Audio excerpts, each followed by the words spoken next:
نحمده ونستعينه ونستغفره ونعوذ بالله من شرور أنفسنا ومن سيئات أعمالنا من يهده الله فلا مضل له ومن يضلل فلا هادي له أشهد أن لا إله إلا الله وحده لا شريك له وأشهد أن محمدا عبده ورسوله لا نبي بعده اللهم صل وسلم وبارك على سيدنا محمد رسول الله وعلى آله وأصحابه ومن تبعهم إلى يوم القيامة. أما بعد أوصيكم وإياي بتقوى الله فقد فاز المتقون. قال الله تعالى في القرآن الكريم أعوذ بالله من الشيطان الرجيم يا أيها الذين آمنوا اتقوا الله حق تقاته ولا تموتن إلا وأنتم مسلمون. Jamaah Jumat rahimakumullah. Marilah kita memanjatkan puji dan syukur kehadirat Allah Subhanahu wa taala atas limpahan keberkahan karunia-Nya dan terutama iman dan Islam yang masih terdapat di dalam dada kita. Dan kenikmatan terbesar pada saat ini adalah Allah telah mengizinkan kita untuk hadir di masjid yang mulia ini guna melaksanakan sholat Jumat. Salawat dan salam semoga senantiasa tercurah kepada junjungan kita Nabi Muhammad SAW, kepada keluarganya, kepada para sahabatnya, dan kepada seluruh umatnya sampai akhir zaman. Semoga kita diakui sebagai umat beliau dan di akhirat kelak kita berada di belakang panjinya Rasulullah dan kita akan memperoleh syafaat. Dari mimbar yang mulia ini, Habib ingin berpesan. Pesan ini terutama untuk diri Habib sendiri dan yang kedua adalah untuk jamaah sekalian. Marilah kita mempertahankan ketakwaan kita, jangan sampai lenyap dari dada kita. Syukur-syukur kita bisa meningkatkan ketakwaan kita. Karena ketahuilah bahwa satu-satunya yang bernilai di hadapan Allah adalah ketakwaan, bukan yang lain. Jadi yang paling mahal pada diri kita ketika kita berhadapan dengan Allah adalah takwa kita. Inna akramakum indallahi atqakum. Semakin bertakwa kita akan semakin mulia di hadapan jamaah rahimakumullah. Pada kesempatan khutbah yang mulia ini kita akan merenungi sebuah episode penting dalam sejarah Nabi Muhammad SAW, yaitu ekspedisi Datus Salasil. Mungkin tidak terlalu populer sejarahnya, tapi ini adalah bagian dari sejarah Nabi Muhammad SAW. Peristiwa ini terjadi sekitar tahun 8 Hijriah. Tidak lama setelah perang Mu'tah yang sangat heroik, bahkan sampai mensyahidkan tiga panglima Islam, Zaid bin Haritha, Abdullah bin Rawahah, dan Ja'far bin Abi Thalib. Rasulullah SAW waktu itu memerintahkan Amr bin As untuk memimpin ekspedisi ini.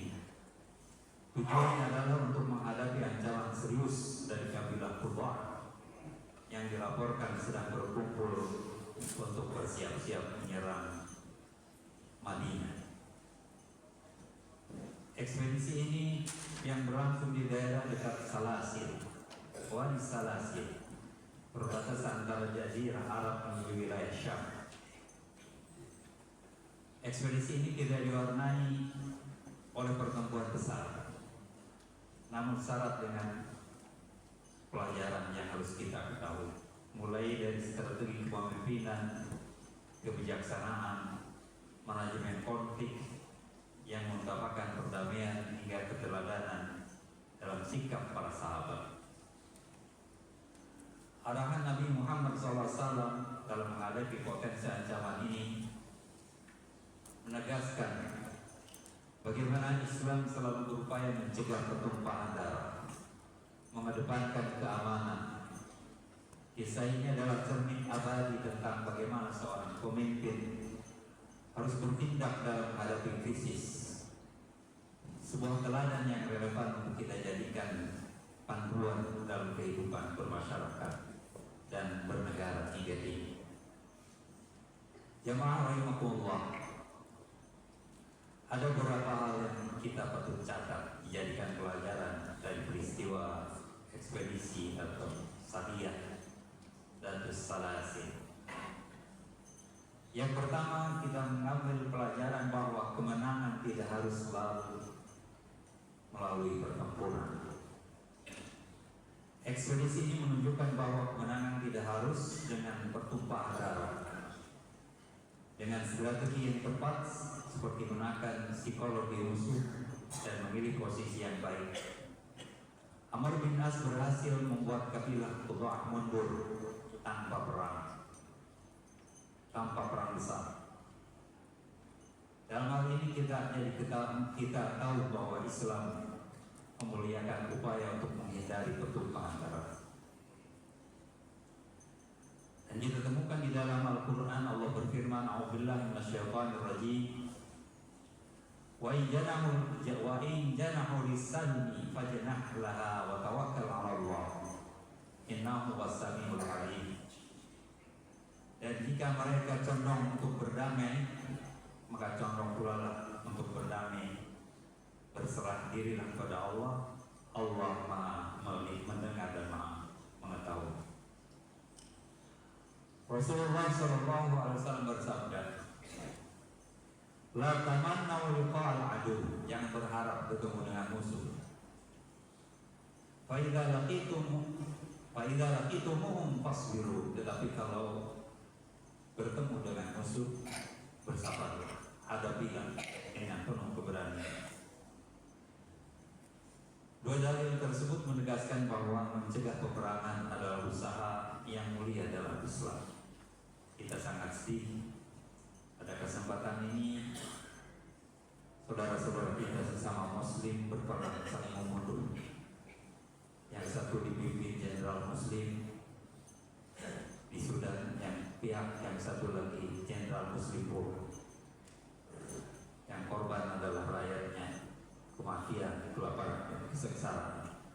Dan pasti bukan itu yang diajarkan oleh Rasulullah SAW kepada umatnya. Atau dengan kata lain, bahwa mereka sudah keluar dari jalur yang dicontohkan oleh Rasulullah. Yang kedua yang patut kita catat adalah pemimpin dipilih karena kemampuan.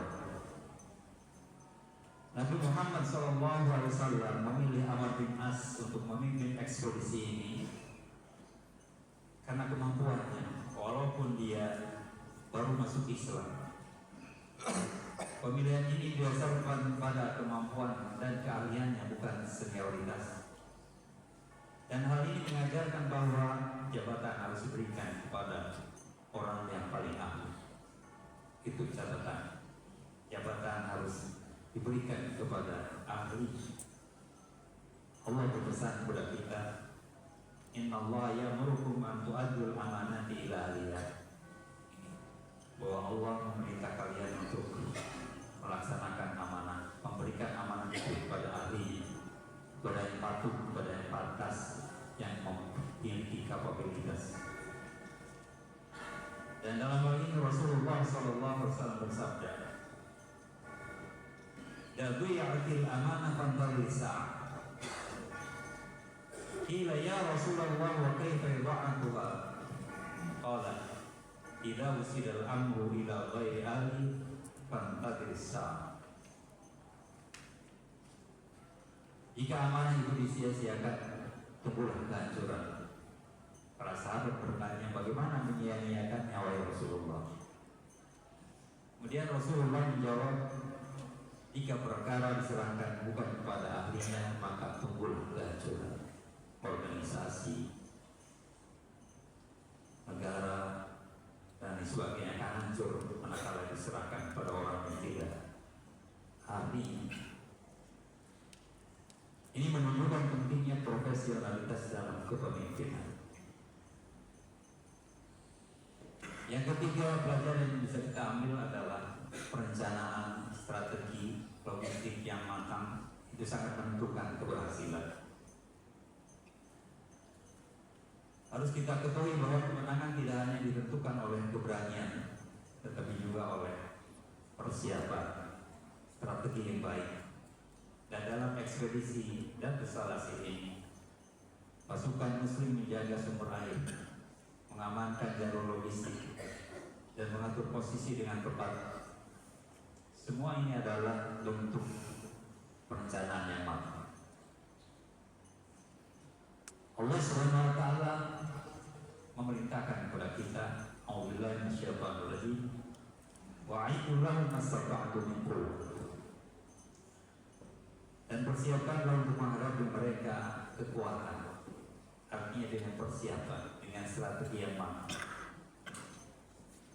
Rasulullah SAW bersabda, "Ala innal quwwata aram." Kekuatan adalah strategi. Jadi strategi adalah salah satu yang harus kita miliki ketika kita merencanakan sesuatu atau mengerjakan sesuatu. Artinya kekuatan yang sesungguhnya adalah persiapan yang terencana, bukan sekedar keberanian. Selanjutnya dalam pertempuran dalam Islam adalah mengedepankan dakwah dan perdamaian, bukan perang. Nabi SAW memerintahkan Amr untuk mengajak musuh pada Islam, itu yang pertama, dan berdamai terlebih dahulu.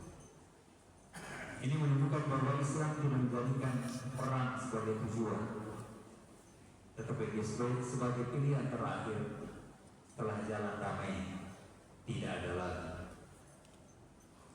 Kita tahu dalam berdakwah ada satu prinsip, la ikraha fiddin, tidak ada paksaan di dalam agama. Orang tidak boleh dipaksa untuk memeluk agama Islam. Kemudian Nabi SAW bersabda, "Idza laqita 'aduwwak minal muslimin fad'uhum ila salati khisalin. Fa'ayatuhunna ma ajabuka faqbal minhum wa kuffa 'anhum." Jika engkau bertemu musuh, maka ajarkan mereka pada 3 perkara: Islam, damai, dan pilihan terakhir adalah perang. Ini menegaskan bahwa dakwah lebih diutamakan daripada perang, karena bukan untuk mencari kekayaan, bukan mencari kekuatan, tapi perangnya Islam untuk mempertahankan diri, karena dakwah sudah tidak melaksanakan lagi. Yang selanjutnya yang perlu dicatat dalam peristiwa ekspedisi Jadus Saras adalah persatuan dan ketaatan menjadi pintu keberhasilan, menjadi kunci keberhasilan. Dalam ekspedisi ini terdapat para sahabat yang senior seperti Ubaidah bin Al-Jarrah dan juga sahabat-sahabat senior lainnya. Namun mereka tetap taat pada Amr bin As sebagai komandan walaupun dia masih junior. Sikap ini menunjukkan kedewasaan. Persatuan dan disiplin tanpa persatuan, misi itu akan sulit untuk berhasil. Itulah Islam yang mengajarkan kita agar taat kepada pemimpin. Kalau pemimpin kita dalam jalan yang benar. Allah Subhanahu wa ta'ala berpesan, wa ati'u Allah wa rasulahu wa la tanaza'u fatamshalu wa tadhhabu rihukum.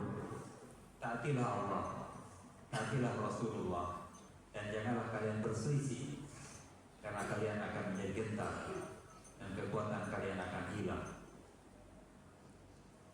Nabi pun bersabda, "Alal mar'il muslim as-sam'u wa ta'atu fima habba wa kariha." Kewajiban seorang muslim adalah mendengar dan taat, apakah itu suka atau tidak suka. Kepada pemimpin harus taat selama pemimpin kita dalam jalan yang benar. Dan dalam hal ini ketaatan terhadap pemimpin membuat pasukan tetap solid, kuat, dan mendapatkan kemenangan. Yang selanjutnya dalam peristiwa Datus Salail ini adalah keamanan umat, keamanan masyarakat menjadi prioritas utama. Ekspedisi ini dilakukan untuk menjaga keamanan Madinah yang akan terancam. Kalau saja pasukan Quraish datang ke Madinah, maka kekacauan akan terjadi, paling tidak akan memakan korban. Oleh karena itu harus dicegah, didahului, harus dihadapi terlebih dahulu sebelum sampai ke Madinah. Dan sebagai pemimpin tentu yang harus jadi prioritas utama adalah menjaga keamanan masyarakat, kesejahteraan masyarakat. Seperti halnya sabdakan dalam konteks kepemimpinan ini, kullukum ra'in. Setiap pemimpin adalah penjaga, dan penjaga dalam bertanggung jawab atas rakyatnya. Tentu ini spesifik karena awalan umum. Setiap kalian adalah penggembala, dan setiap penggembala adalah akan dimintai pertanggungjawaban tentang yang digembalanya. Nabi SAW mengajarkan bahwa stabilitas dan keamanan negara adalah amanah yang harus dijaga, yang harus diprioritaskan. Yang selanjutnya yang dapat dicatat dari peristiwa Datus Salail adalah mengelola konflik dengan bijaksana, bukan dengan emosi. Seringkali kita terjebak menghadapi konflik dengan emosi. Yang punya kuasa dengan kuasanya, rakyat dengan gerombolan besar jumlahnya. Amr bin As tidak gegabah dalam bertindak. Ia menganalisis kondisi musuh, menunggu waktu yang tepat dan menggunakan strategi untuk melemahkan mereka. Tidak serta-merta diserang begitu saja. Ini mengajarkan bahwa konflik harus ditangani dengan kebijaksanaan, bukan emosi. Bukankah Allah Subhanahu wa taala berpesan kepada kita, ud'u ila sabili rabbika bil hikmah.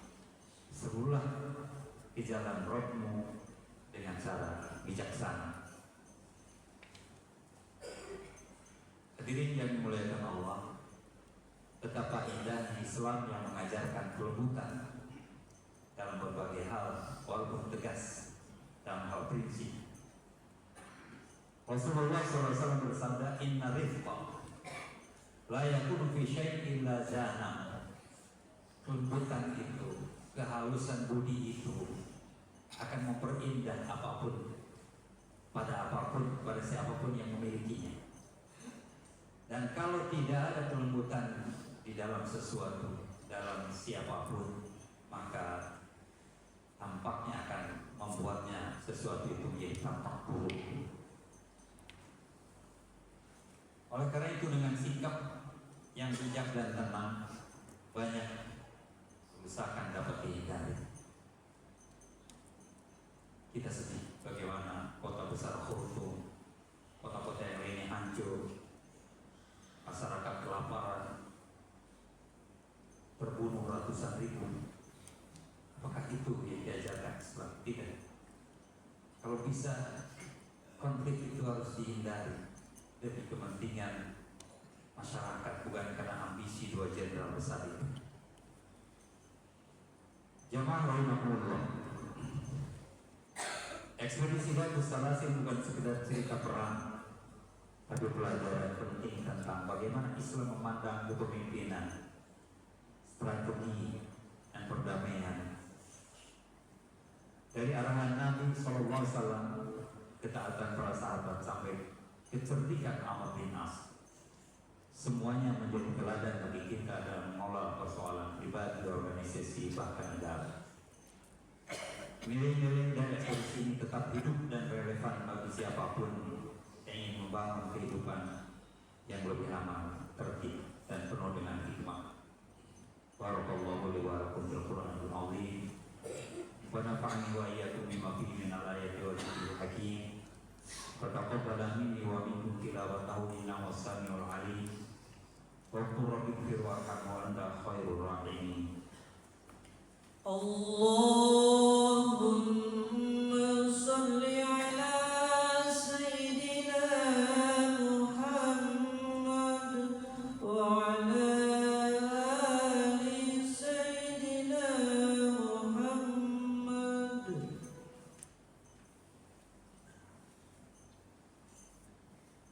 Alhamdulillahi ala ihsanihi wa syukru lahu ala taufiqihi wa amtinani. Wa asyhadu an la ilaha illallah wahdahu la syarika lahu ta'ziman li sya'nihi.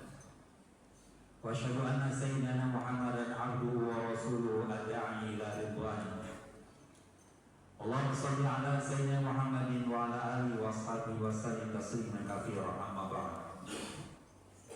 Wa ya ayyuhan nas ittaqullaha fima amara wa antahu 'amma nahaa 'anhu wa jazaa.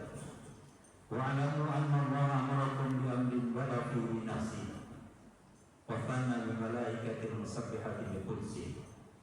Qala Allah ta'ala, inna Allah wa malaikatahu yusalluna 'alan nabi ya ayyuhalladzina amanu sallu 'alaihi wa sallimu taslima. Allahumma shalli 'ala sayyidina Muhammad wa 'ala ali sayyidina Muhammad wa radhiyallahu 'anil khulafa'ir rasyidin sayyidina Abu Bakar wa Umar wa Utsman wa Ali wa an baqiyati sahabati ajma'in wa tabi'in wa tabi'in tabi'in lahum bi ihsan ila yaumiddin. Wa radu 'anna ma'ahum bi rahmatika ya arhamar rahimin. Allahumma ighfir lil mu'minin wal mu'minat wal muslimin wal muslimat al-ahya'i minhum wal amwat. Rabbana zalamna anfusana wa illam taghfir lana wa tarhamna lanakunanna minal khasirin. Allahumma habib ilaina al-iman wa zayyinhu fi qulubina wa karrih ilaina al-kufra wal fusuq wal 'isyan waj'alna minal rasyidin. Rabbana ighfir lana wa li walidina warhamhum kama rabbawna shighara. Allahumma ansurna fa innaka khairun nasirin wa aftah lana fa innaka khairul fatihin waghfir lana fa innaka khairul ghafirin warhamna fa innaka khairur rahimin warzuqna fa innaka khairur raziqin wahdina wa najina minal qawmil zalimin wal kafirin. Ya Allah ya Rabbana, ya Allah yang mulia ini kami mohon, tolonglah saudara-saudara kami yang sedang berseru, banyak saudara-saudara kami yang sengsara, yang kelaparan, yang menderita, yang terbunuh. Tunjukkanlah mereka jalan yang benar, tunjukkan mereka jalan kedamaian, kembalikan ke kedamaian, seperti halnya yang dicontohkan oleh junjungan kami Nabi besar Muhammad sallallahu alaihi wasallam.